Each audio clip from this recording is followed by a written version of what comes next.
સુરેન્દ્રનગરમાં મેઘરાજાએ તબાહી મચાવી દીધી હતી, જ્યાં ઊંટડી ગામમાં ભારે વરસાદના પગલે 4 લોકો પાણીમાં ફસાયા હતા, જેમાં એક મહિલા, બાળક સહિત 9 લોકો એનડીઆરએફની ટીમ દ્વારા રેસ્ક્યુ ઓપરેશન હાથ ધરવામાં આવ્યું હતું।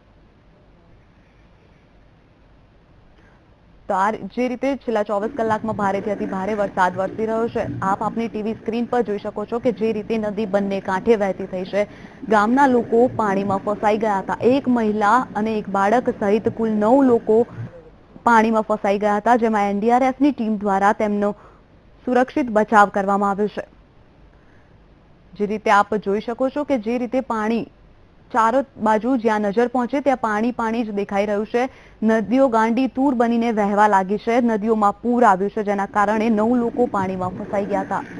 ઊંટડી ગામમાં ભારે વરસાદને પગલે 4 લોકો પાણીમાં ફસાઈ ગયા હતા, જેમાં એક મહિલા અને બાળક સહિત 9 લોકોનું એનડીઆરએફની ટીમ દ્વારા રેસ્ક્યુ ઓપરેશન હાથ ધરવામાં આવ્યું હતું, જેમાં એનડીઆરએફની ટીમ દ્વારા તમામ લોકોનું સુરક્ષિત બચાવ કરી લેવામાં આવ્યો છે।